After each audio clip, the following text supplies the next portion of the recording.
It is cold. It's so cold. Hey Google, what's the temperature?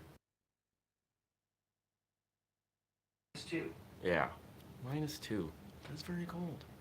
I don't want it to be -2. We did that the other day, and it's still cold. So, it's part of living where we live. 3, 2, 1. Good morning, everybody. Welcome. Today is Tuesday, January 21st, 2020.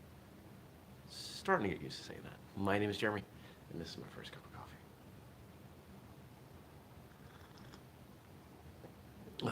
Well, yesterday was a good day.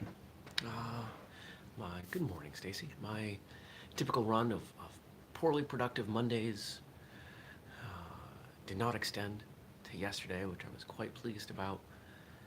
Got some work done here at the house.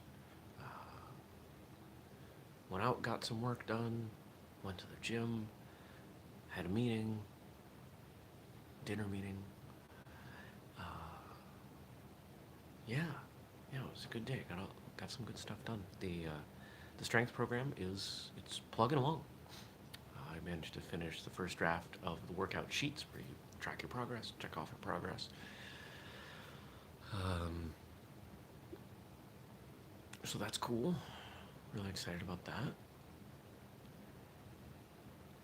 And so I've shifted those out over to Justin to take a look, and then the next step, we'll be revising those and putting together the rest of the printed materials.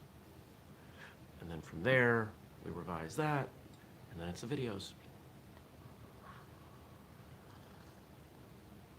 It's a lot of work, but I think people are going to receive this well. I think they're going to be good to go. So I'm pumped. Okay. What else? What else happened yesterday? It was cold. Oh. Went out, had to snow blow the driveway because I've been putting that off too long, and dragging the car across a foot and a half of snow. That does not have that kind of ground clearance, so that didn't work well. Checked in on the book, on the Martial Artist Handbook, which if you don't have your copy yet, get your copy. If you haven't left a review yet, please leave a review. We're selling like, 1 or 2 a day, which is pretty cool. And if those sales turn into reviews, then the sales should go up. Because Amazon's all about reviews. If you don't have reviews, it doesn't work. So that's where we're going. Again, I have a goal of getting to 100 reviews. I feel like if we can get to 100 reviews, not a lot of books out there do that. So if we can get to 100 reviews, I think that'll say something and inspire a lot more people, many more people, to purchase the book.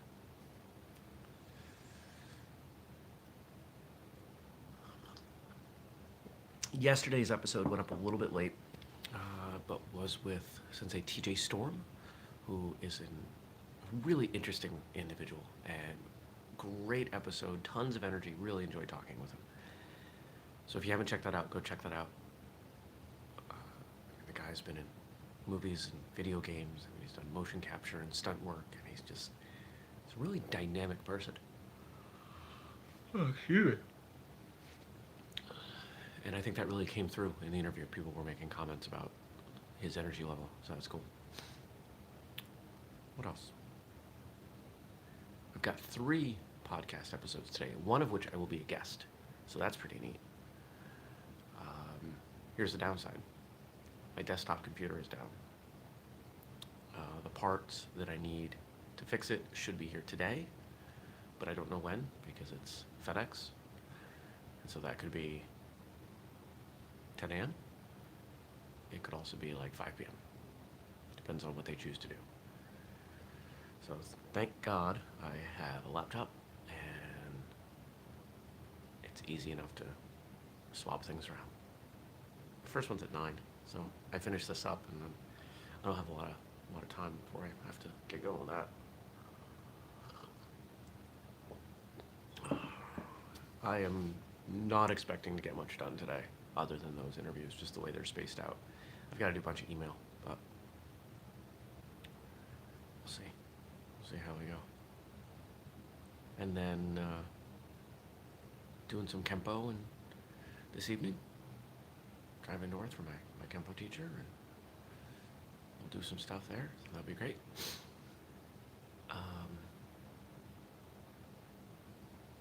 Yeah. Yeah. Should be a cold but good day. Plenty to do. Plenty to keep me busy. Let's look at questions. Remember, if you want to ask me a question, drop it below.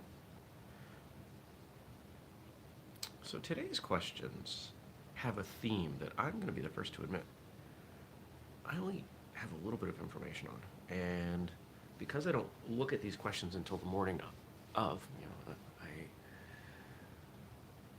I don't have the time to do much research. So I did a tiny little bit. But today's questions are around weight loss and extreme weight loss. All three questions have to do with what I would call weight loss for obesity. And so we'll go through the questions, and because you'll see I'm not going to be able to contribute a ton, I've got some other stuff that I'll comment on the more general subject. Let me get through it. So the first one, what do you think of non-insulin shots for diabetics, such as bydureon or trulicity? I don't know. I don't know anything about those. I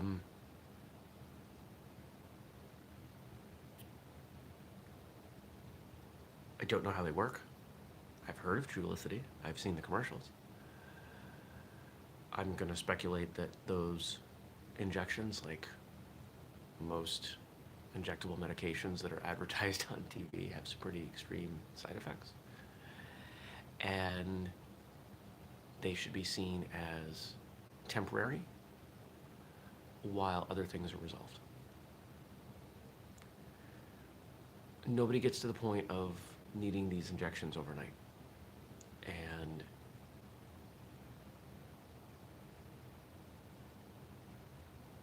getting to a place where you do not need them is not easy. Fully understand that. But it is a rather simple equation, and we're going to talk about that equation as we get to the end.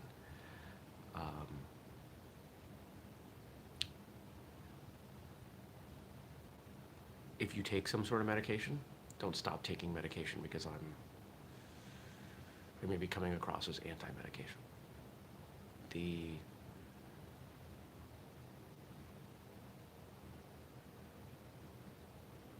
factors, took a while to find that word, the factors that led to someone needing medication for anything are complex. And I do have a tendency of oversimplifying.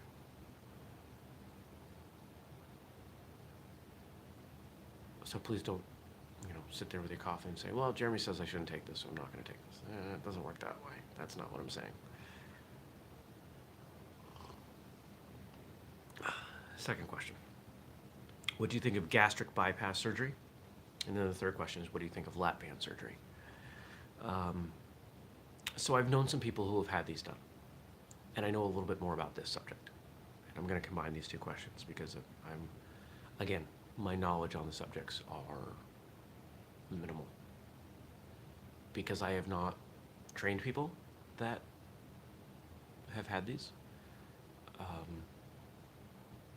and I haven't needed myself. The vast majority of my knowledge on health and fitness comes from my own personal exploration. I can speak to a little bit on insulin resistance because I have diabetes in my family, and I've had to take some stock on that. Take stock of that and how things are treating my body, how my body reacts to certain things.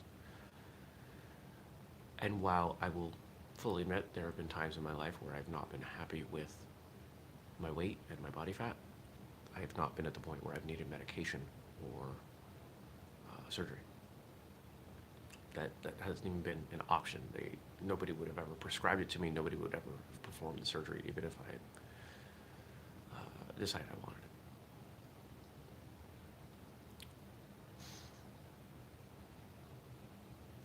it. In both cases,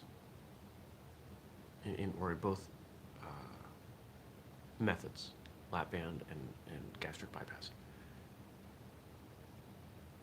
There are times where this may save someone's life.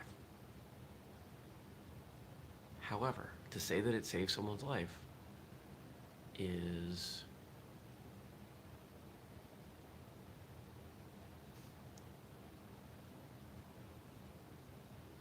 it is a psychological thing it is addressing. It is not a physical thing.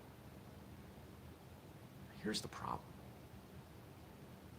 And we've talked about this on the show. The human body is an amazing machine when it comes to adapting. And if someone is very overweight and they have one of these surgeries, what is it doing? It's restricting the space in their stomach so they can feel full sooner. It is limiting the amount they can eat physically. And it can be quite dangerous. I mean, the little bit of knowledge I have on this subject is that both of these surgeries can be quite dangerous. Because if you continue to eat beyond where you should, things can happen. Things can burst. But if we think of this from an adaptation machine, let's use some really easy numbers. Let's say someone is eating 1,000 calories. Well, let's use a realistic number. Let's say someone's eating 5,000 calories a day, and they are continuing to put on weight or at least not lose weight. And they have a surgery, and now they're only able to eat, let's say, 1,500 calories. They're going to lose some weight. How much, I don't know. Depends on a lot of factors. But what I do know is that eventually, that 1,500 calories as the new normal will maintain whatever body weight they are at. It is extremely unlikely that that person, simply with a surgery, will lose enough body weight and be able to maintain a healthy caloric intake. If you don't eat enough, you don't get enough nutrients. I don't know, but I suspect that supplementing with vitamins and whatnot is part of the protocol when you have one of these surgeries. And so imagine the situation, and from what I've read, the little bit I've read on this subject, this happens. Person has a surgery. They're now eating far less, and after a couple of years, they've lost quite a bit of weight, but not as much as they wanted to, or maybe they felt they should have.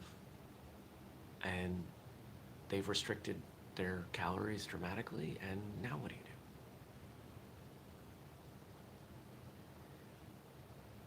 That adaptation is part of your metabolism. And where does that metabolism come from? It's based on what you're asking your body to do. Putting on muscle is the number one thing you can do to increase your metabolism. There are two types of adaptations from exercise: to build muscle and to reduce metabolism from cardio.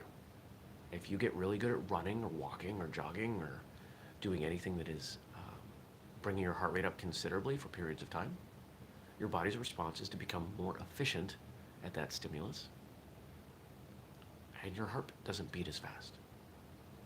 That's another way of saying you're not working as hard to do it. So you'll see people go into some, really intense hobby, some really intense cardio hobby. They're runners, and they lose some weight, maybe even a lot of weight. Then they stop running. They gain it all back, and sometimes, and then some. Gabe's writing it. I've known two people who had gastric bypass. Both lost lots of weight. Oh, I missed Stacy's comment earlier. But one didn't change his lifestyle, so he put that weight back on, and it's still not healthy. Yeah.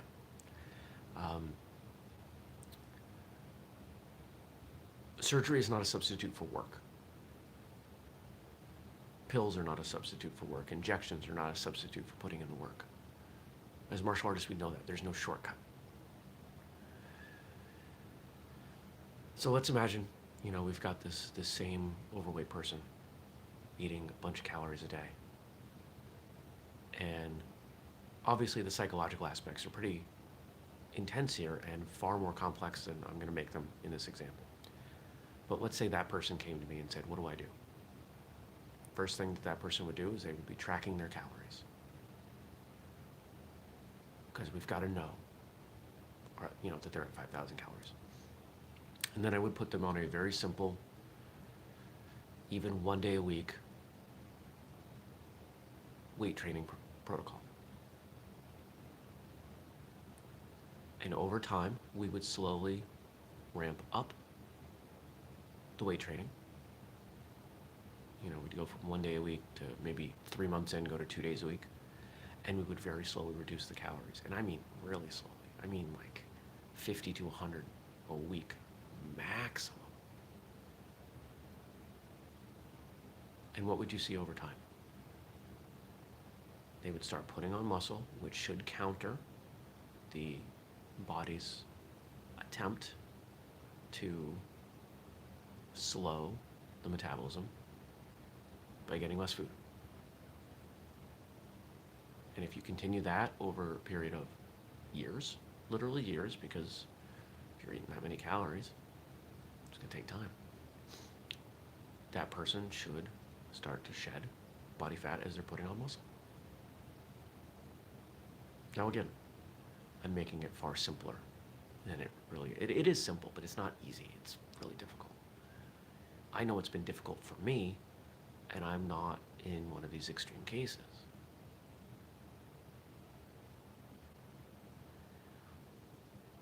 The reason I like these questions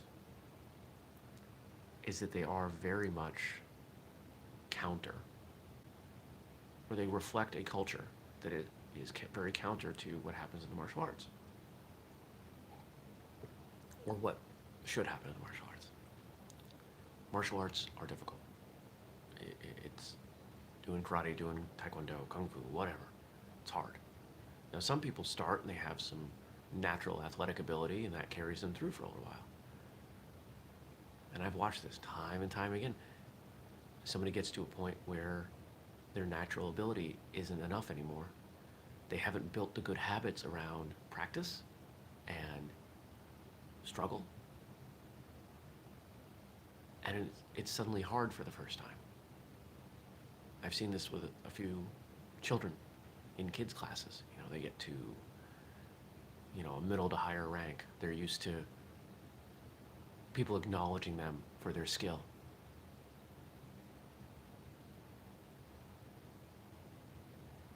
And they quit. Because their ego has been tied to their ability. Not their hard work, but their ability, their results. Results are important. But if we really want to nurture children in martial arts, we point out their effort. We help them see the correlation between the work they put in and the results, the changes.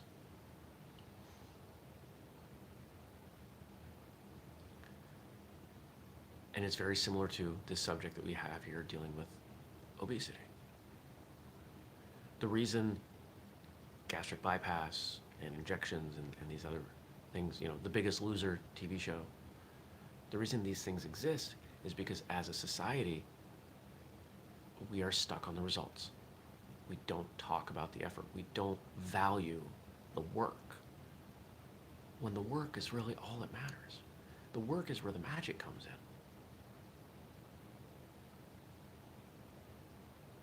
How do you become a better person through martial arts? Not by knowing how to punch and kick, but by learning how to punch and kick.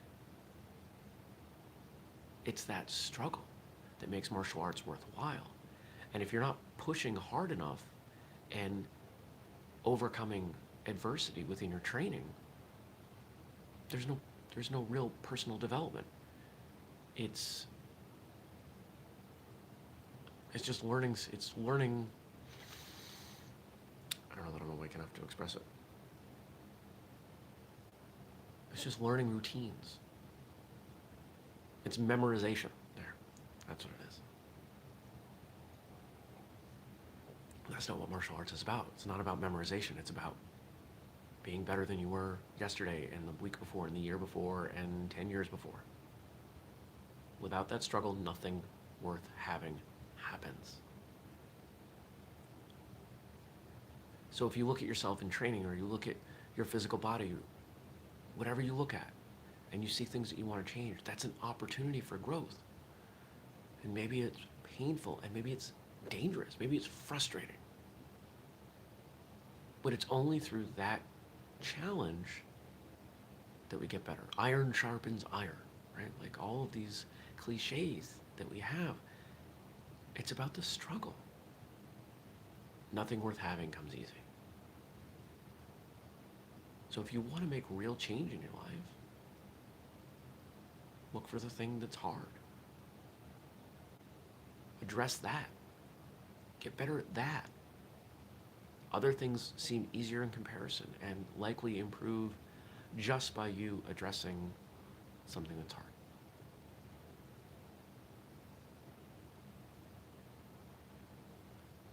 Sometimes I need to remind myself of that. So, I think I've got some homework for you in a second. So don't forget, leave questions, because I like answering them. And we do the show every weekday morning, 6:30 a.m. Eastern Time, U.S. Eastern Time, here on YouTube. Catch it later as audio in a podcast feed or at firstcupwithjeremy.com. Check out Martial Arts Radio, and don't forget, if you make a purchase at whistlekick.com, we've got the code FIRSTCUP15. Make sure you subscribe, turn on notifications. If you haven't picked up a copy of the Martial Artist Handbook, please do. If you have, please leave a review on Amazon. Thank you. All right, homework.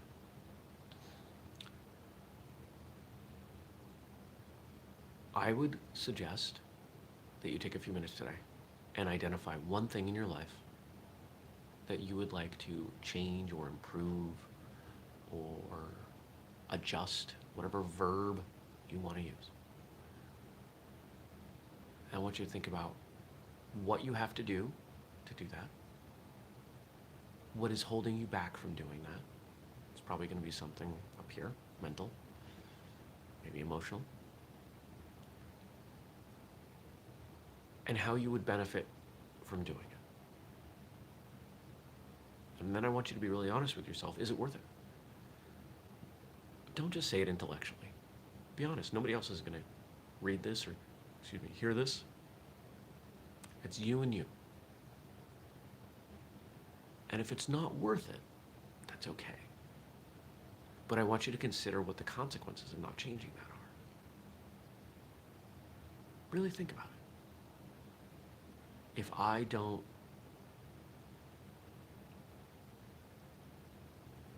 I